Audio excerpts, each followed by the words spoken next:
Diffraction is the phenomena of bending of a bending of light from the corner or an obstacle.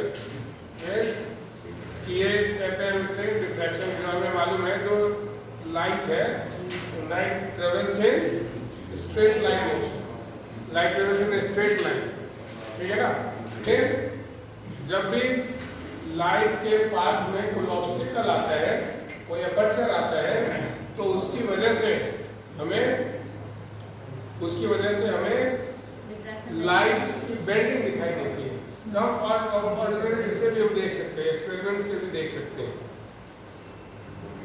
ठीक है। तो क्या होता है इसमें, क्या होता है कि देखो, जैसे मान लो कि तुम देखते होगे कि हम एक टॉर्च लेते हैं, ठीक है ना, और टॉर्च से मान लो किसी बहुत छोटे से होल को उसको मतलब लाइट देते हैं, तो ये छोटा सा जो होल है, इसका इमेज स्क्रीन के ऊपर थोड़ा सा बड़ा दिखता है, देखते होगे ऐसा दिखता है, थोड़ा बड़ा दिखता है, ये नहीं एग्जैक्ट साइज का होल दिखता है।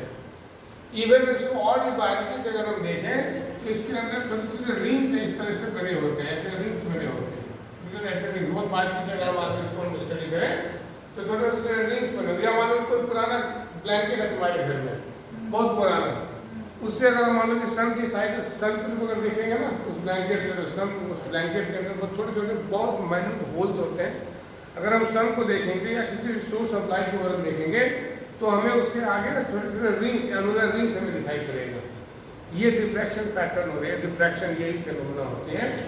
ये होता क्या बेसिकली, और इससे भी ऑर्डिनरी जो इससे भी साधारण जो हमारा एक्सपेरिमेंट है, अगर हम ऐसे देखें तो हमारा कॉमन सेंस है, क्या है कॉमन सेंस, हाँ, कि मान लो यहाँ पे कोई सोर्स है, suppose this is a source of light, यहाँ से लाइट आ रही है इन ऑल डायरेक्शन, और इसके सामने अगर मान लो ऐसे हम कोई ऑब्स्टेकल या अपर्चर होता है, एक स्लीट होती है, सिंगल स्लीट है, ये एक स्लीट है, इसे हमने क्या कर दिया, हाँ ये स्लीट है, जैसे हमारा स्लीट होता है ना, वो लाइट स्लीट जो है, तो ये एक स्लीट है मान लो, तो और इसके सामने मान लो ऐसे कोई स्प्रिंग रखा हुआ है, तो जो रे ऑफ लाइट है क्या है वो ना, यहाँ पे ये ऐसे आएगा और यहाँ से भी स्प्रिंग आना चाहिए, यहाँ से भी ये रे ऑफ लाइट ऐसे आती है और ये सीधा स्क्रीन पे आएगा।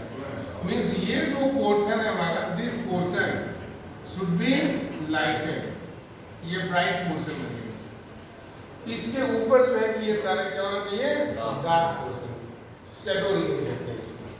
इधर शैडो रीजन होना चाहिए, this is shadow region and this is bright region. यहाँ पे ये ब्राइट रीजन हुआ, यहाँ पे लाइट पहुंचेगी, ठीक है। लेकिन ऐसा होता नहीं है, ऐसा नहीं होता है।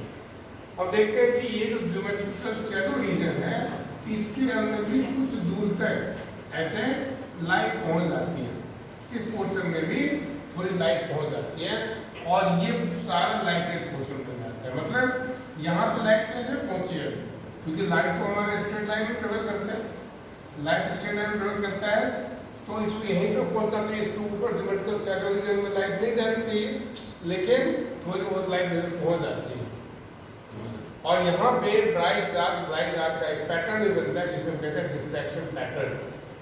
तो यहाँ पे सब पहले बात तो ये है कि यहाँ पे लाइट कैसे पहुंच रही है, तो लाइट पहुंच रही है यहाँ पे कि जैसे यहाँ से स्ट्रेट लाइन में लाइट तो आ रही है, लेकिन यहाँ पे सिर्फ ऑब्स्टेकल मिल रहा है, और ये जो ऑब्स्टेकल है, इस ऑब्स्टेकल का जो कॉर्नर है, इसके कॉर्नर की वजह से लाइट अपने स्ट्रेट लाइन पाथ से डेविएट हो जाती है और यहाँ तक पहुँच जाती है।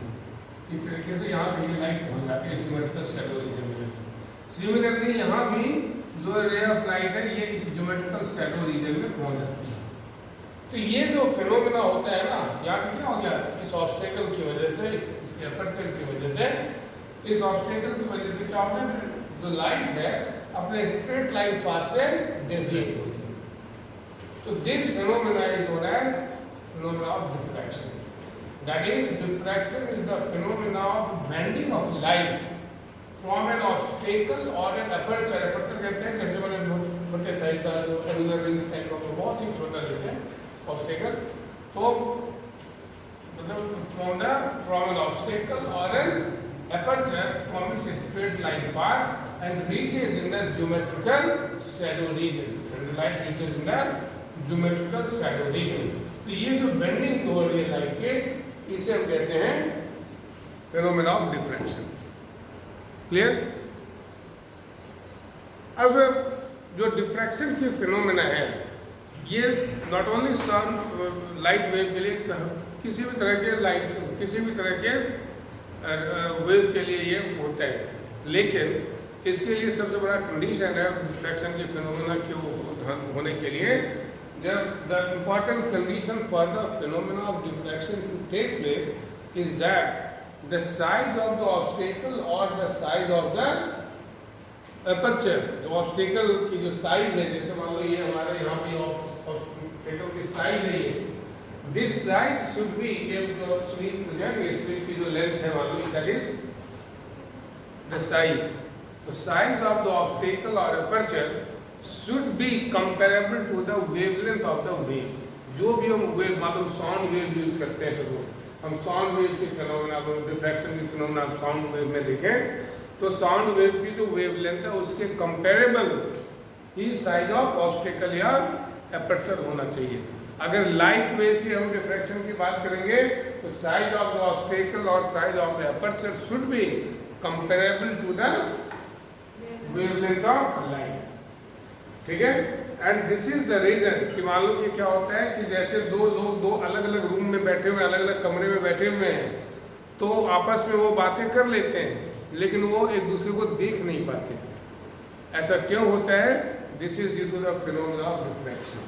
जो साउंड वेव है, साउंड वेव की जो वेवलेंथ है that is very very large, that is of the order of metres, 5 metre 10 metre, इसके ऑर्डर में साउंड वेव की 1 मीटर आधा मीटर इसके वेव, इस रेंज में साउंड वेव की वेवलेंथ होती है. तुम निकाल भी सकते हो क्योंकि साउंड वेव की फ्रीक्वेंसी क्या होती है 20 हर्ट्ज टू 20,000 हर्ट्ज. तो उसके हिसाब से स्पीड ऑफ साउंड वेव में मालूम है 332 मीटर पर सेकेंड है. तो इसकी वेवलेंथ निकाल सकते हैं. तो इसकी वेवलेंथ को निकाल के देखोगे तो that comes in the order of metres. तो मीटर्स बहुत ज़्यादा लेंथ है, तो मीटर्स के कंपेरेबल 1 मीटर, आधे मीटर, 10 मीटर, 5 मीटर के ऑर्डर का बहुत सारा ऑब्स्टेकल हमारे आसपास अवेलेबल होता है. जैसे हम यहाँ से अगर बोल रहे हैं तो साउंड वेव यहाँ से चली, साउंड वेव यहाँ से चली, डोर पे पहुँच गई. डोर पे क्या है, जो डोर की लेंथ क्या है, मालूम डोर की लेंथ होगी सपोज की 2.5 मीटर होगी. अगर 2.5 मीटर अगर डोर की लेंथ है तो that is of the order of the wavelength of sound wave. तो जैसे ही यहाँ पे डोर पे जाएगा तो डोर के कॉर्नर से साउंड वेव क्या होगा, कोलाइड करेगा, स्ट्राइक करेगा और यहाँ पे डिफ्रैक्शन हो जाएगा. डिफ्रैक्शन होकर फिर साउंड वेव अपना स्ट्रेट लाइन पाथ को छोड़ के फिर वो डेविएट हो जाएगा और इस तरीके से वो ट्रेवल कर सकता है फिर दूसरे जगह भी. तो इस तरह इस ऑर्डर का जो हमारा ऑब्स्टेकल है वो इजीली अवेलेबल होता है. तो हम कहते हैं कि साउंड वेव के केस में, साउंड वेव के केस में बहुत आसानी से डिफ्रैक्शन के फिनोमेना हम देख सकते हैं. लेकिन लाइट वेव में ऐसी बात नहीं होती है.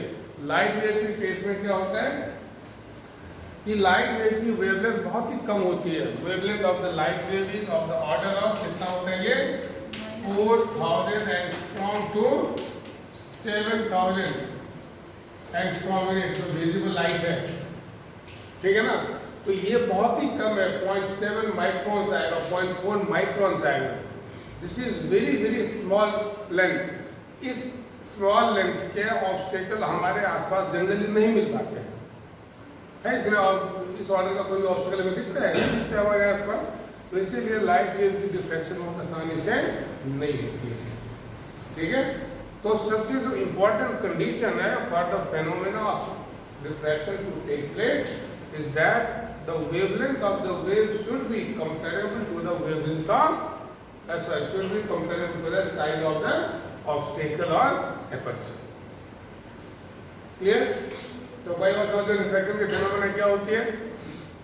तो भाई बात समझ में.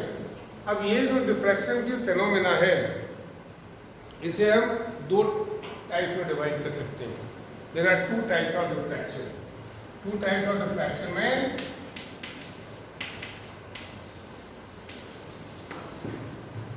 diffraction is of two type. एक होता है फ्रेस्नेल डिफ्रैक्शन, दूसरा होता है Fraunhofer diffraction. Fraunhofer diffraction, Fresnel diffraction है फ्रॉनहोफर डिफ्रैक्शन. हालांकि हमें बहुत ज़्यादा डिटेल में डिफ्रैक्शन नहीं पढ़ना है, हमें यहाँ पे सिर्फ एक एग्जाम्पल में हमें एक केस पढ़ना है diffraction due to a single slip, इससे हमें थोड़ा डिटेल में पढ़ना है, बस इतना ही है. लेकिन आपको बताया कि डिफ्रैक्शन दो टाइप का होता है, Fresnel diffraction and Fraunhofer diffraction. Fresnel diffraction कहते हैं कि if the source of light is very near to the object, जो हमारा सोर्स ऑफ लाइट है ये अगर ऑब्स्टेकल के अपर्चर के स्लिट के काफी नजदीक हो, फाइनाइट डिस्टेंस पे हो, कहने का मतलब है अगर फाइनाइट डिस्टेंस पे हो तो हमारा फ्रेस्नेल डिफ्रैक्शन होता है. और अगर source of light is eight infinite distance, ये बहुत दूर अगर है तो जो डिफ्रैक्शन होगा उस डिफ्रैक्शन को हम कहेंगे फ्रॉनहोफर डिफ्रैक्शन. ठीक है, तो in this way we can divide diffraction in two types, that is Fresnel diffraction and Fraunhofer diffraction. Difference समझ आ गया? If the distance between the source of light and the obstacle is at finite, then the diffraction is Fresnel diffraction, and if the distance is infinite then it is called Fraunhofer diffraction. ठीक है?